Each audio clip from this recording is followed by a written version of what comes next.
Bonjour à tous, c'est Madame Fambe Ndoye-Thioub. Je suis membre du bureau exécutif de l'Union nationale des syndicats autonomes du Sénégal, appelée UNSAS, et je suis la chef de département chargée de la protection sociale et point focal sur les questions de migration. Merci beaucoup pour cette thématique qui est aussi actuelle et importante pour toutes les femmes. Le secteur des soins est un secteur très féminisé, occupé à plus de 90% par les femmes. Mais ce secteur se caractérise aussi par la précarité. La plupart de ces travailleuses et de ces travailleurs qui sont dans ce secteur-là n'ont pas de contrat et ne bénéficient d'aucune protection sociale.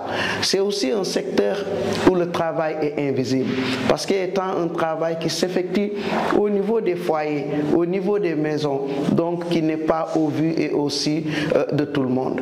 Et c'est pourquoi ce secteur est un secteur caractérisé aussi par beaucoup de violence, beaucoup d'harcèlement, mais aussi beaucoup d'exploitation, compte tenu de l'absence de réglementation et de l'absence de visibilité de ces activités.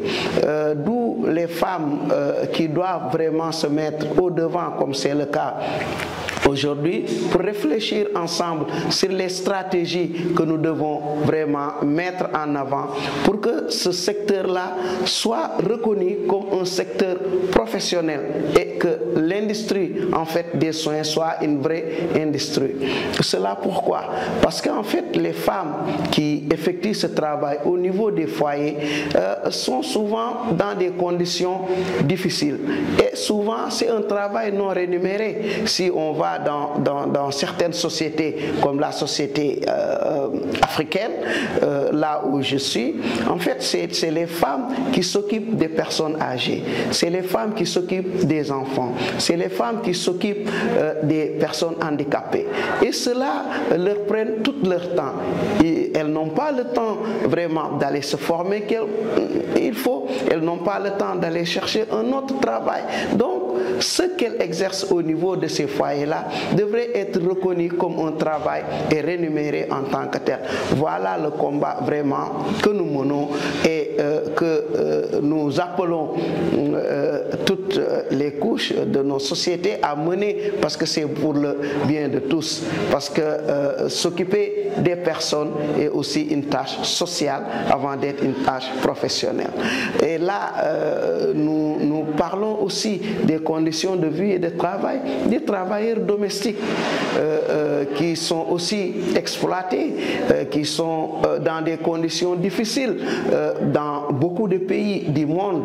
Et souvent, c'est en fait des personnes migrantes qui viennent chercher du travail dans des pays qui sont étrangers à eux, où souvent elles arrivent aussi dans des conditions qui les mettent dans l'irrégularité, donc qui ne leur permettent pas de s'organiser comme il faut, de se syndiquer comme il faut pour pouvoir défendre dans les règles préétablies leurs conditions de vie et l'amélioration aussi de leurs conditions de travail. Donc aujourd'hui, nous sommes réunis ici pour faire des échanges très importants, parce que cela nous permet de voir quel est l'engagement des femmes dans chaque pays, quelle est la stratégie, quel est le niveau d'avancement par rapport à leur campagne pour la ratification de ces conventions qui sous-tendent cette amélioration, c'est-à-dire la convention 189 de l'OIT, mais aussi la convention 190 de l'OIT sur les violences et les harcèlements en milieu de travail.